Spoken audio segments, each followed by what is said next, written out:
میرے محترم دوستوں اور ساتھیوں، اللہ تبارک و تعالی نے دنیا میں ایک نظام، ایک سلسلہ قائم فرمایا اور اس نظام اور سلسلے کا نام ہے دنیا میں آنا اور دنیا سے چلے جانا۔ یعنی زندگی اور موت کا جو سلسلہ ہے، یہ ایک سلسلہ ہے جو اللہ تعالیٰ نے حضرت جب سے دنیا بنائی تب سے لے کر آج تک اور آج سے لے کر قیامت تک یہ جاری ہے۔ یعنی زندگی اور موت آپس میں دست و گریباں ہیں، اور یہ بھی حقیقت ہے کہ زندگی ہمیشہ ہار جاتی ہے، جیت ہمیشہ موت ہی ہوتی ہے۔ یعنی کسی انسان کو کتنی بھی لمبی زندگی ملے اور وہ کتنی بھی عرصہ اور کتنے بھی سال، کتنے بھی مہینے، دن وہ زندہ رہے، آخر کار اس کو موت کے آغوش میں جانا ہے۔ اللہ تعالیٰ نے جو یہ نظام قائم فرمایا، جب اس نظام کو قائم فرمایا اس کی وجہ کیا؟ وہ حکم الحاکمین ہے، رب العالمین ہے، دونوں جہانوں کا بادشاہ ہے۔ اگر وہ چاہتا سارے انسان زندگی دے دیتا، کسی کو موت عطا نہ کرتا، کسی کو اپنے پاس نہ بلاتا، یہ قبرستان آباد نہ ہوتے، یہ آنے جانے کا سلسلہ جو ہے، اس کا مقصد، اس کی افادیت، یہ اللہ تعالیٰ نے کیوں قائم فرمایا؟ تو سورہ ملک میں اللہ تعالیٰ نے فرمایا کہ الذی خلق الموت والحیات لیبلوکم ایکم احسن عملا، کہ جو ہم زندگی دینے کے بعد موت طاری کرتے ہیں، ہم نے جو یہ موت پیدا کی اور موت کی تخلیق کی، جو لوگوں کو ہم موت دیتے ہیں زندگی دینے کے بعد، صرف اس وجہ سے ہے کہ ہم جان لیں کہ عمل کے اعتبار سے اچھا ہے، احسن عملا، کون زیادہ اچھا ہے عمل کے اعتبار سے، کس کے اعمال اچھے ہیں، کون اس دنیا میں رہتے ہوئے اپنی نفس کے مطابق زندگی گزار کر آیا ہے یا میرے مرضی کے مطابق زندگی کو گزار کر آیا ہے، نفسانی خواہشات کے مطابق زندگی گزاری یا احکام خداوندی کے مطابق زندگی گزاری، اپنی من مرضی کے مطابق زندگی گزاری ہے یا میرے اور میرے نبی کی مرضی کے مطابق زندگی کو گزار کر آیا ہے۔ ہم نے اس وجہ سے سلسلہ پایا کہ دنیا میں جو کچھ تم نے کیا ہوگا، ہم نے جو دنیاوی زندگی تم کو دی ہے اور اس دنیاوی زندگی میں جو کچھ تم نے انجام دیا ہوگا عمل کے اعتبار سے، اگر وہ صحیح ہے تو اس کے لیے جنت ہے تمہارے لیے ٹھکانہ، لیکن اگر عمل کے اعتبار سے تمہاری پکڑ ہو گئی تو پھر ٹھکانہ جہنم ہے۔ جنت کے بارے میں سوچنا، جنت انہی کے لیے ہے جو عمل کے اعتبار سے اللہ کو راضی کیا ہو، جیسے کہ اولیاء کرام ہیں، جیسے کہ انبیاء کرام ہیں، صحابہ کرام ہیں، انہوں نے اپنی زندگی کو لگایا۔ یہی وجہ ہے کہ اللہ تعالیٰ نے ان کو آئیڈیل بنایا، نبیوں کو آئیڈیل بنایا، نبیوں کو نمونہ بنایا کہ یہ نمونہ ہے رہتی دنیا تک اے انسانوں، اگر تم کو ہماری مرضی کے مطابق زندگی گزارنی ہے، جس طریقے سے زندگی گزارنی ہے کہ میں اس طریقے پر اگر زندگی گزارو گے تو میں راضی ہو جاؤں گا، میں مان جاؤں گا، میں مغفرت کے پروان کو جاری کر دوں گا کہ یہ میرا نبی ہے، یہ ایسا نبی تمہارے درمیان پیدا ہوا، تمہارے درمیان رہا، تمہارے سامنے اس کا بچپنا گزرا، تمہارے سامنے اس کی جوانی آئی، تمہارے سامنے اس کا بڑھاپا آیا، میں نے تمہارے سامنے اس کو بنایا، نبوت سے نوازا، اور پھر اب جب نبوت سے نوازنے کے بعد یہ لوگوں کو اللہ کی طرف بلاتا رہا، میری مرضی کے مطابق زندگی کو گزارتا رہا۔ اے لوگوں، اگر تم اس کے مطابق زندگی گزار کر آؤ گے تم کامیاب۔ یہ آئیڈیل ہے، یہ نمونے ہیں، یہ ہم نے نمونہ بنا لیا تاکہ کل قیامت کے دن تم یہ نہیں کہہ سکتے ہو کہ اللہ تعالیٰ میرے سامنے کوئی نمونہ نہیں تھا کس کے مطابق یہ زندگی گزار کر۔ تمہارے پاس کوئی عذر نہ ہو، عذر کر ہی نہیں سکتے ہو، تم عذر کہاں سے پیش کرو گے؟ ہم نے نمونے بنا کے بھیج دیے، اور ایک دو نہیں بھیجے، تقریباً 1,24,000 انبیاء اس دنیا میں آئے ہیں، 1,24,000۔ اللہ تعالیٰ نے صحائف نازل فرمائے ہیں، ان میں تعلیمات ہیں، ان میں آداب ہیں، ان میں نصیحت کی باتیں ہیں۔ پھر فرمایا کہ ہم نے کتابیں بھی نازل فرمائی ہیں، 4 مشہور کتابیں نازل فرمائی ہیں، جن میں سب سے آخر میں قرآن مجید ہے۔ اب کوئی نبی نہیں، کوئی رسول نہیں، کوئی نئی شریعت نہیں، کوئی نئی تعلیم نہیں، کوئی نئی کتاب نہیں۔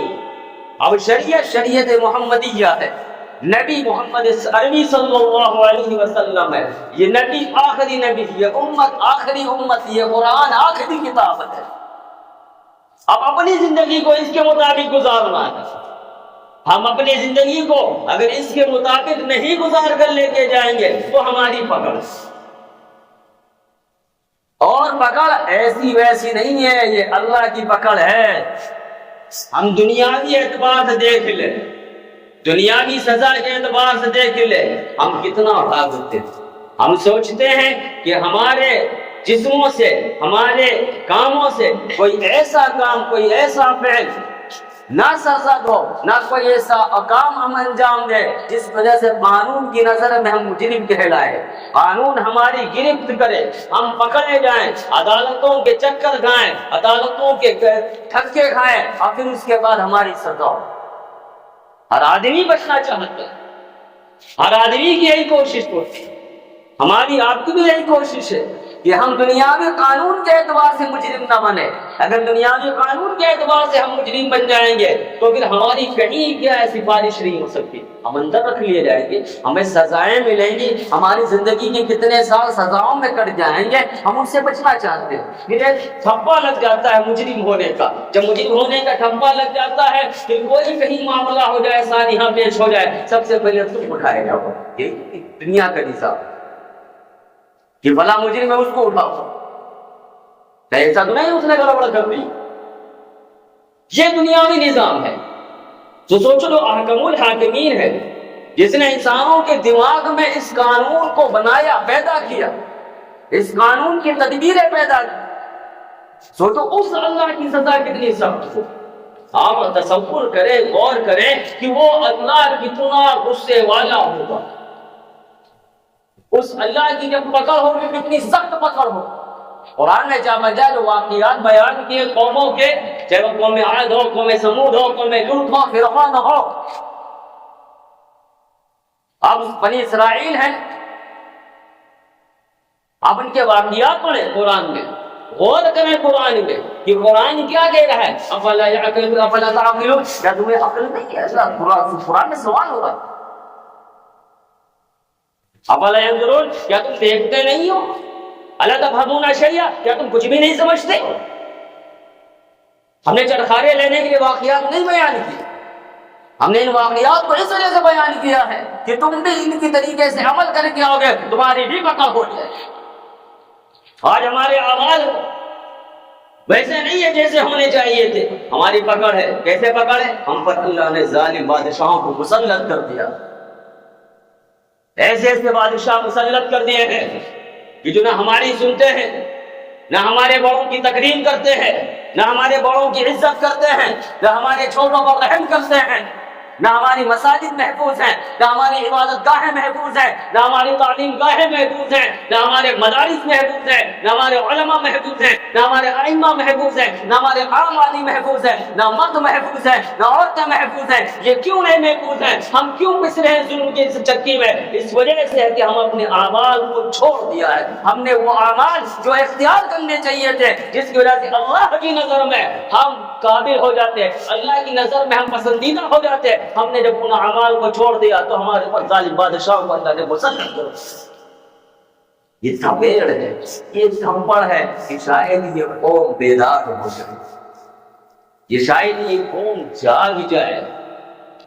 یہ گویا ایک طریقے کا تھپڑ ہے، ہمیں جگایا جا رہا ہے، ہمیں جھنجھوڑا جا رہا ہے۔ یہ جو قرآن میں اللہ نے کہا یا ایھا الانسان ما غرک بربک الکریم الذی خلقک فسواک فعدلک، اے انسان، اللہ تعالیٰ کو اس آیت کے اندر ہمارے تمہارے کانوں کو پکڑ کے جھنجھوڑ رہا ہے۔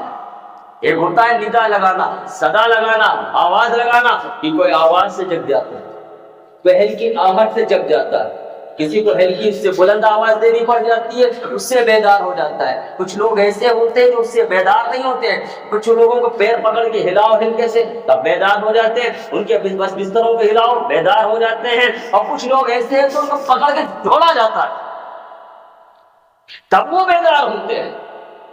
تو گویا اللہ تعالیٰ اس میں جھنجھوڑ رہا ہے کہ تم اللہ کو چھوڑ کے کہاں جا رہے ہو؟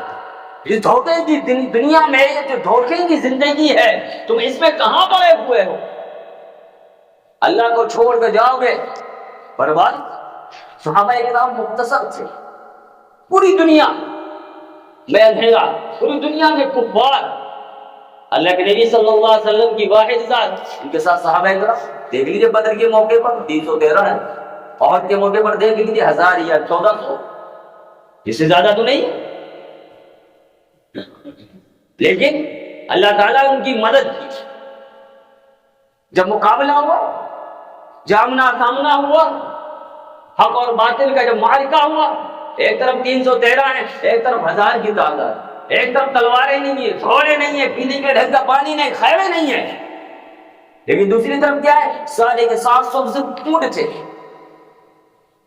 رزمیاں گیت پڑھنے والی عورتیں تھیں جو اشعار سنا کر کافروں کے دلوں کو گرما رہی تھی، ابھار رہی تھی جنگ پر۔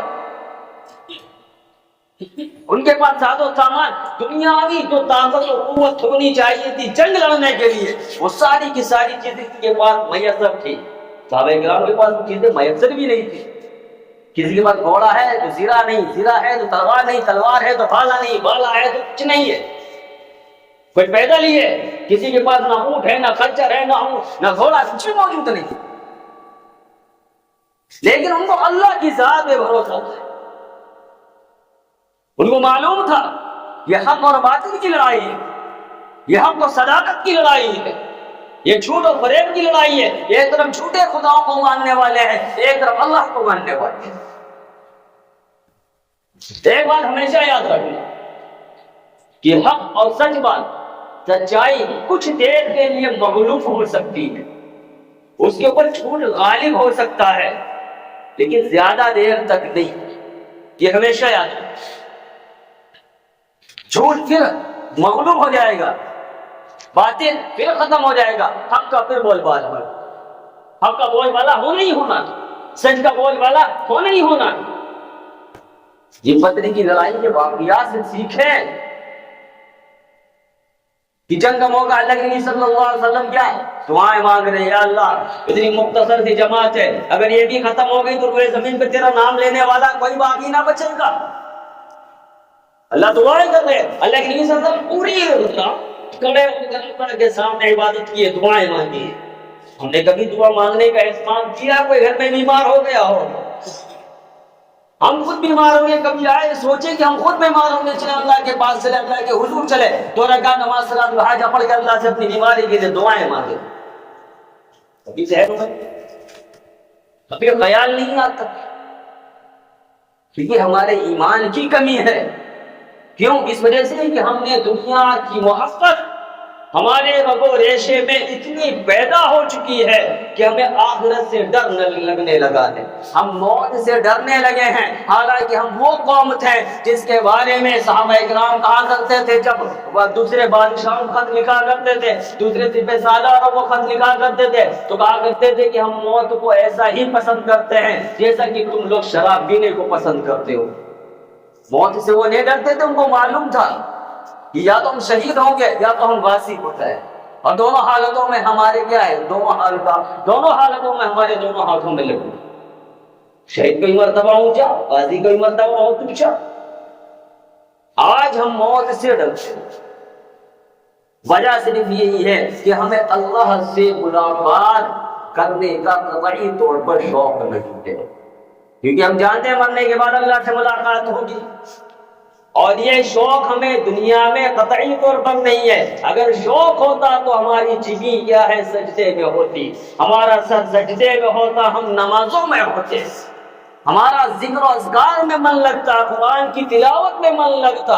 یاد رکھنا، اگر اللہ تمہیں اپنے در پہ بلا نہیں رہا ہے، اگر تم کو ذکر و اذکار میں مزہ نہیں آ رہا ہے، قرآن کی تلاوت میں مزہ نہیں آ رہا ہے، نماز میں من نہیں لگ رہا ہے، تو سمجھ لینا اللہ کی ذات تم سے روٹھ چکی ہے، ناراض ہو چکی ہے۔ یہی وجہ ہے کہ تم کو قرآن کی تلاوت میں مزہ نہیں آ رہا ہے، نمازوں میں من نہیں لگ رہا ہے۔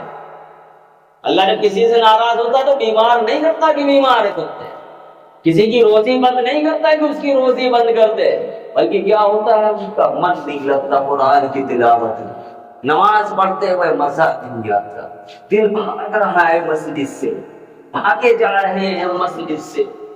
یہ اللہ کی ناراضگی کی علامت ہے۔ مت سوچنا کہ ہم پڑھنے نہیں آتے، امام صاحب کہ ان کا کام ہے کہتے رہنا، ان کا کام ہے ہر جمعے کو بلاتے رہنا، ان کا کام ہے کہ وہ ملاقات کہتے ہیں یہ ہماری شان ہے، شان بے نیازی ہے، ہم آتے نہیں ہیں، کیا ضرورت ہے ہمیں نماز پڑھنے کی؟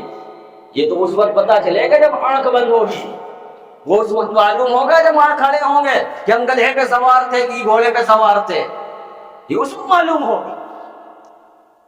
اس لیے اس سے پہلے کہ موت آ کر ہمیں دھر پہنچے، موت کسی کو وقت نہیں دیتی ہے، جب وہ آتی ہے تو اپنے وقت پہ بالکل آ جاتی ہے، نہ ایک سیکنڈ پہلے، نہ لا یستقدمون، نہ پہلے آتے ولا یستاخرون، نہ بعد میں آتی ہے، یہ مسمى اس کا ٹائم متعین ہے، وقت متعینہ پہ آ جائے گی، پھر کوئی کچھ نہیں کر سکتا ہے۔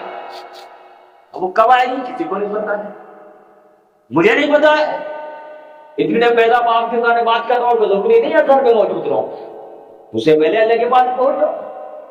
کسی کو کچھ نہیں پتا، کسی کو اپنی موت کے بارے میں، اپنی زندگی کے بارے میں کہ آنے والے وقت میں کیا ہونے والا، تو جو موقع ملے، جو وقت ملے اس کو غنیمت سمجھتے ہوئے ہم اپنی زندگی کو اس لائق بنائیں، اس نہج پر لے کے آئے کہ اللہ تعالی ہماری ذات سے راضی ہو جائے، ورنہ کوئی ایسا گناہ نہیں ہے جو ہم نہ کرتے ہو، جس سے ہم نے جو ہم اللہ کو ناراض نہ کریں۔ اس بات کے بارے میں خیال کریں، اعلان کریں، اپنی مسجدوں کو آباد کرنے کی کوشش کریں، اپنے گھروں کو ذکر و اذکار سے، قرآن کی تلاوت سے آباد کرنے کی کوشش کریں گے انشاءاللہ العزیز۔ وما علینا الا البلاغ۔ محترم